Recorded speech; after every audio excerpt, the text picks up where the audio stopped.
April 2006, Kenya has signed a 20-year concession with Rift Valley Railways to run its poor rail network. A few years later, the plan is not working and the railway ridership is falling fast. Plans are floated to revive the critical mass transit system. So the Kibaki government, in its wisdom, welcomed ideas that I myself fronted. Those ideas were, let us change this rail, right? And change it in such a manner that it is more efficient. So myself, with this company called China Road and Bridge, put a proposal that went through a painstaking method, that we would change the SGR from Mombasa to Malaba. We would change to SGR rather, from meter gauge. Not long after, the project changed. China was providing the feasibility study, the funding, as well as the construction of a standard gauge railway, SGR. The railway was also not covering the coast to the border or beyond, as was originally envisaged. Kenya and China had gotten very close, and the Chinese Communist Party's involvement was evident. There was a heightened hope around the project. Upon completion of the standard gauge railway line, transport costs in the region are expected to reduce by more than 60%. This in turn will spur expanded production and reduce the cost of goods and services. This dividend is the prize we seek for East Africa. Let me at this juncture express my deep gratitude to the President of the People's Republic of China, Mr. Xi Jinping, for his great personal interest in this project and his government's immense support. It will also help us reduce on road accidents. It will enhance the growth of our economy single-handedly by between 1.5% and 2% in our mission to ensure that we grow this economy by double digits. Because this was Kenya's single biggest infrastructure project since independence, the then President Uhuru Kenyatta had one request. The request I have to our partners with whom we are working together to make this dream of ours a reality is that let us work together so that every single place where possible we engage our people, Kenyan people, to do the work that can be done. Let us use Kenya talent, let us use Kenyan ability where it exists and give it first priority. Where we can produce materials in Kenya like cement and other such, please use Kenyan material so that this project can also enhance our economy. However, when the financing deal for the project was signed, Kenya allowed labor and material to be sourced from China, a move that hurt many livelihoods and continues to do so many years later. Ile gari mimi nilikuwa nayo ilikosa kazi. Magari mingi zilienda zikakatwa mascrap tu. Maana sasa ilikuwa hakuna kazi tena. Hatukuwa tunatambua kwamba itatuathiri kiwango hichi kimetuathiri. Ilibidi nisimamishwe kwa ile kampuni, maana yake kulikuwa hakuna kazi, mizigo yote ilikuwa enda Nairobi. Nilikuwa nakaa maisha mazuri mimi na wanangu, mke wangu, watoto walikuwa nasoma vizuri. Lakini ghafla bin huu maisha yangu yakaanza kuporomoka. Kabidi mpaka nyumba nadaiwa miaka 2 silipi. Chakula inakuwa balaa. Inabidi sasa tutafute kazi ya kufanya. Na vile mimi nilizoea kazi ya dereva, kazi ya yesa hakuna, inabidi uende mpaka udao ubebe gunia. Sasa niliadhirika vibaya sana kwa upande wangu. Na kuna wenzangu wengine pia, lakini naongea mimi binafsi kama dereva. Nimeadhirika, nafika mpaka watoto wanashindwa kuweka chakula mezani, hata kuwalipia school fees. Sijazoea kufundisha watoto na basari, inabidi sasa pia nirauke ning'anie basari. Sasa niliadhirika sana. Si tu hapa tunapoongelea, SGR imecause damage kubwa. Kutoka hapa kwenda Nairobi, kuna watu walikuwa wanategemea huu dereva wa lori. Kuna town ambazo zimejengwa kwa kutegemea huu dereva wa malori. Kuna watchman, kuna hata wapishi, kuna nini ambao wanategemea dereva wa lori apate mileage, apite pale, awache kitu kidogo, maisha yao yaendelee. Leo hii kuna container kama 2000 sasa zinapelekwa na SGR kwa siku, kila siku. Na hii imekuja tu sasa kama ghafla bila watu kuambiwa. Wewe uone hao madhara vile alivyokuwa makubwa kwa sababu tu ya kukosa kuhusisha wananchi kwa mradi ambao utakuwa na athari kwao. Apart from the job losses, the missed opportunity in the skills transfer and earnings from the labor supply from the local population has not been quantified. More stakeholders are enraged that Kenya missed a huge economic opportunity. That the whole country, literally the whole country, was affected economically. The economy today, okay, the inflation today, it started with the SGR.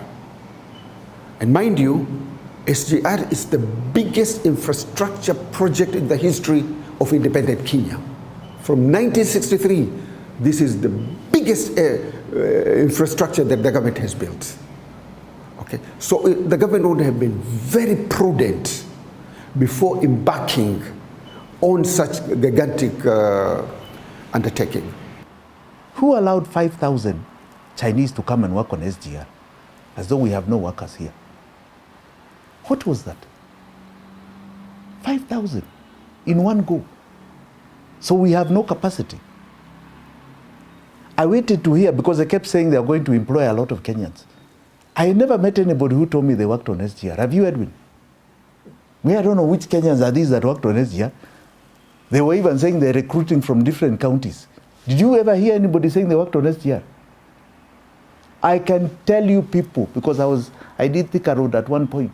I can tell you people who still remember working on that Thika Road, working for the construction companies that did that road. I've never heard anybody say I was there chimbaying SGR. I was doing something. I never heard. I put the welding together. They brought 5,000 Chinese. Why would a regime accept a project like that? Is that not the same way the Mzungu came here when he did his railway? And he brought Indians as the coolie workers. And they became second-class citizens against us? What is this? Taxpayers continue to feel the pinch of the project that significantly pushed the country's debt burden and forced the government to raise more taxes to repay debt. The Railway Development Levy, which accompanied the establishment of the railway line, is paid on most commodities including fuel and imports. In June 2024, Kenya had to shelve a bill that was set to saddle citizens with more taxes. It had sparked massive youth-led protests in major towns across the country. To some experts, the Chinese deal had major questions. My findings, if I can summarize them, is that there was no public project. The SGR was not a public project. The contract therein, or as a result of the project, was not a public contract. The debt, which was borrowed, was not a public debt. This I'm saying in terms of the laws which I've already mentioned, that if you are going to start a project, it must be in accordance to the public laws and regulations. If you are going to procure, you must process that procurement in accordance with the public procurement law. If you are going to borrow, you are going to borrow in accordance to the public finance management, the provisions of borrowing. The contract itself was made secret, and the government has never made it public. It took years of digging before it was first exposed in the local media in 2019. So we sued the government here in Mombasa as Okoa Mombasa. And the government, the High Court gave an order that the government of Kenya should release all SGR contracts for public scrutiny, because we are the people paying for the SGR as the taxpayers.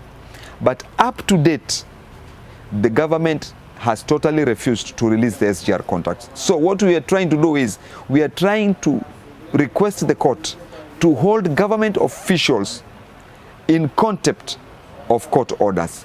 And we need the Kenyan public to know what exactly happened in this SGR contract. It is still a secretive government contract, and this is not acceptable. So there is a possibility that it has been made to be confidential or secretive, so that the people who benefited from the proceeds of these monies will not be brought to book. This is our understanding, and we don't feel there is any other understanding other than corruption and massive looting.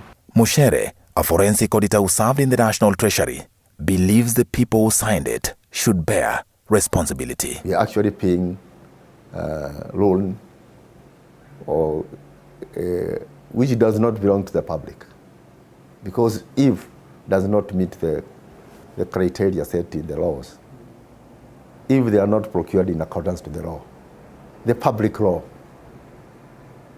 then it means it is not for the public. It is those people who actually borrowed or entered into contract, if there was any contract, who misused or abused their own offices. They undertook their own projects, private projects, and then, because they were in those positions, they are actually now forcing it to the Kenyans. Wanjigi is promising action against what he terms as new colonization. For him, it was a scheme to defraud Kenyans. China Road and Bridge has literally laundered 700 billion shillings, either for themselves or for somebody or together, at our expense. That is deliberate. That is deliberate. They are in collaboration with our leaders, just like they were at that time. They were chiefs, they were elders who collaborated with the Mzungu to perpetuate our colonization. This is the new colonization, and they are in collaboration with our leaders. One day, in the not too distant future, there shall be a petition to the Chinese government on China Road and Bridge. There shall be a court case in London on China Road and Bridge and what they have done against Kenyans. And I want to assure you of something. Whatever has been taken will be returned to us. Whatever has been taken will be returned to us. We are going to table this evidence in a London court. We are going to table this evidence to the Chinese government. Kenya has begun efforts to carry out a forensic audit on its debt, which in some months exceeds more than 2/3 of its annual revenues. It remains to be seen what the audit will reveal about the SGR project, which has not been audited more than a decade after it was started.